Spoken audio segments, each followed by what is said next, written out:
Hey everyone. Welcome back to English for Travelers. I'm Sara, and I'm here with my co-host James.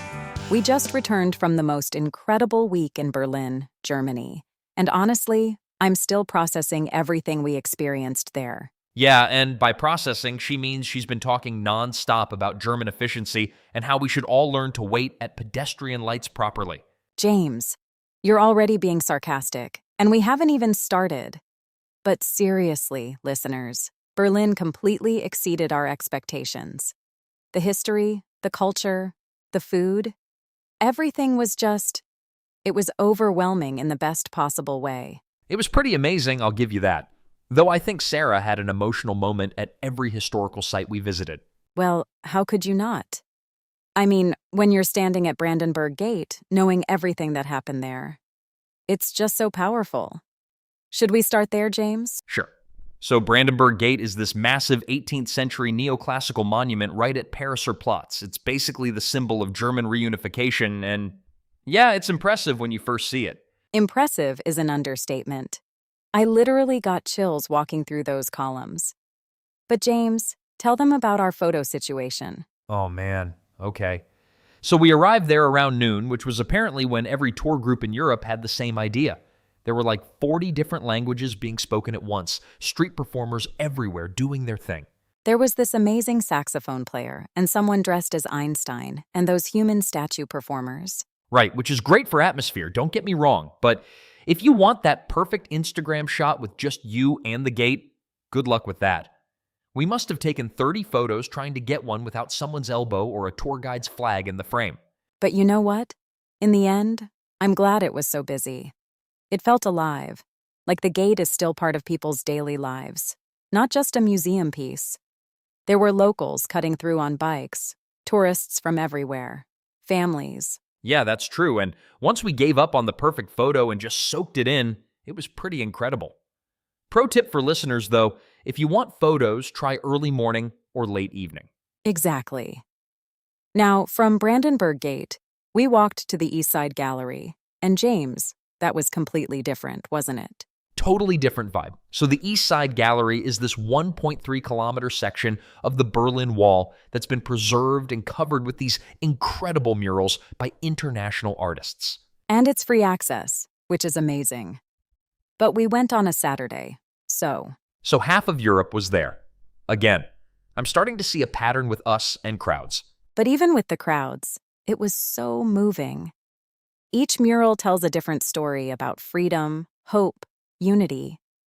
There's this one famous one called The Kiss, with Brezhnev and Honecker, and seeing it in person just... And here comes the emotional moment. I'm not apologizing for having feelings about history, but you were taking photos of every single section too, so don't even start. Fair point. Some of those murals are genuinely incredible works of art, though we should mention that parts of it were under restoration when we visited, so some sections were covered up. Right. So if you're planning to visit, just be aware that it's an ongoing preservation project. But honestly, even seeing the restoration work was fascinating. They're working so hard to keep this piece of history alive. Okay, but can we talk about the food now? Because that's where this trip got really interesting for me. Oh, yes. So our first meal was currywurst, which I had never heard of before. James, explain what it is for our listeners. It's basically sliced pork sausage covered with ketchup and curry powder. Sounds weird when you describe it like that, but it's actually this perfect savory sweet combination with just enough spice to keep it interesting. And you eat it at these street stands with tiny plastic forks, standing up like it's the most natural thing in the world. There's something so communal about it. Everyone just chatting while eating their sausage. Very practical, too. Fast, cheap, filling. Though Sarah insisted on trying to eat hers elegantly, which was entertaining to watch. Hey, I was trying not to get ketchup on my white shirt. But then we discovered doner kebab, and that became our go-to meal. Now that was a surprise. It's originally Turkish, but it's become such a Berlin staple. Shaved meat, usually lamb or chicken, in a flatbread with fresh salad, tomatoes, onions, and this amazing sauce. So fresh and filling, and you can find them absolutely everywhere. Probably more doner shops than McDonald's. We ended up having one every day because they were just so good and so convenient. Very practical meal for tourists, too. But Sarah, you have to tell them about your bakery adventure. Oh no, that was James. I wasn't the one who embarrassed myself at the bakery. Right, okay. So I walk into this cozy little bakery, wanting to be the perfect tourist, and I see these delicious looking jelly donuts. And I proudly ask the woman behind the counter, in my best attempt at a German accent, for ein Berliner bitte. And she just stared at you. She stared at me like I had just grown a second head, and then she says very slowly, "You mean Pfannkuchen?" And I'm thinking, no, I definitely mean Berliner. That's what they're called everywhere else. But locals in Berlin call them Pfannkuchen. It's like asking for a New Yorker in New York City. They'd be confused too. Exactly. So much for my brilliant German skills. But once we sorted out the name situation, it was absolutely delicious. Soft, sweet, jam-filled, perfect with afternoon coffee. We ended up going back to that same bakery 3 times. Because the woman there started recognizing us and would just smile and point to the Pfannkuchen when James walked in. It became this sweet little routine. Which brings us to something really interesting about German culture that we noticed, that direct, straightforward communication style. Yes. Like, people don't beat around the bush at all. If they don't understand what you're asking for, they'll tell you directly. If something is closed, they'll tell you exactly when it opens. No sugarcoating, no small talk, just straight facts. Which I actually appreciated once I got used to it. Very efficient, though it can feel a bit blunt if you're not expecting it. American customer service has a lot more, "How are you today?" and "Is there anything else I can help you with?" Right, exactly. But it grows on you. And speaking of efficiency, James, tell them about the pedestrian lights. Oh man, this blew my mind. So you'll be standing at a crosswalk at like 11 p.m. There are literally no cars in sight for blocks, and everyone waits for the little green man to appear. And if you try to cross on red, you get these looks. Not mean looks, just disapproving. Like you're breaking the social contract. I tested it once, just stepped off the curb when there were no cars, and this elderly woman actually said something to me in German. I couldn't understand it, but the tone was unmistakable. She was probably telling you to follow the rules. And you know what? By the end of the trip, I was doing it too. There's something oddly satisfying about everyone following the same system. The public transport was the same way, so quiet and orderly. People have these low-volume conversations or just read quietly, very different from, say, the subway in New York. I loved that. It felt so peaceful, even during rush hour. But James, we have to talk about the honor system because that was stressful. Oh yeah, this is important for travelers to know. So Berlin has this honor system for public transport. You buy your ticket from a machine, but there are no turnstiles, no barriers. You just get on the train. But you have to validate your ticket in these little stamping machines. We almost forgot on our first day and would have been riding illegally without even knowing it. And then randomly, and I mean randomly, these inspectors in plain clothes will board the train and check everyone's tickets. If you don't have a valid stamp ticket, it's a €60 fine on the spot. €60. That's like $75. And we saw it happen. Suddenly, everyone on the train car is frantically digging through their pockets and bags. The inspectors are very serious about it too. We watched someone try to explain that they forgot to validate their ticket, and nope, still had to pay the fine. No exceptions.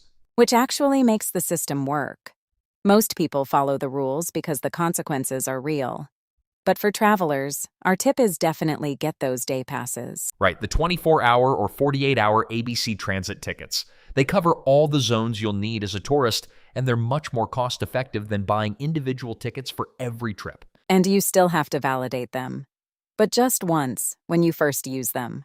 Then you're good for the whole period.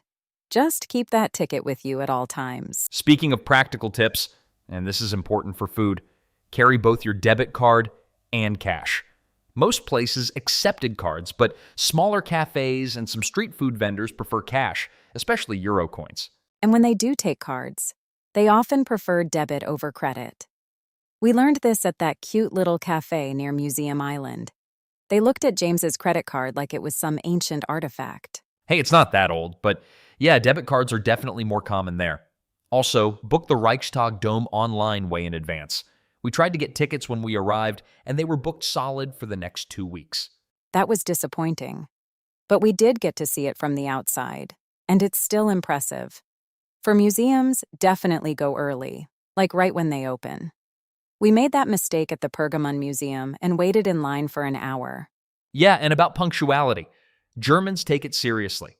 If you have a reservation at 7 p.m., be there at 7 p.m., not 10 minutes late. One restaurant actually gave away our table because we were 10 minutes late. But they were very polite about it. Just very matter of fact. Your reservation was for 7. It is now 10 past 7, so we gave your table to the next people. No drama, just efficient. Which honestly, once you adjust to it, makes everything run smoother. Trains are on time, appointments start when they're supposed to, people show up when they say they will. It made me realize how much time we waste at home with people being fashionably late, or things starting 15 minutes behind schedule. There's something liberating about knowing exactly when things will happen. So that's Berlin. Incredible history, amazing food, and a culture that'll teach you a thing or two about efficiency and following rules. Even if you do end up asking for the wrong pastry name and confusing friendly bakery workers. And honestly, I think we both came back as better travelers because of it. More aware of local customs, more respectful of rules and systems, and definitely more adventurous with street food. Plus, we have enough currywurst and donor memories to last a lifetime. And Sara learned to wait at pedestrian lights properly. I did. Thanks so much for listening to English for Travelers. If you're planning a trip to Berlin or have your own German travel stories, we'd love to hear them. And remember, always validate your public transport tickets. And as for Pfannkuchen, not Berliner, trust us on that one. Until next time, safe travels, everyone.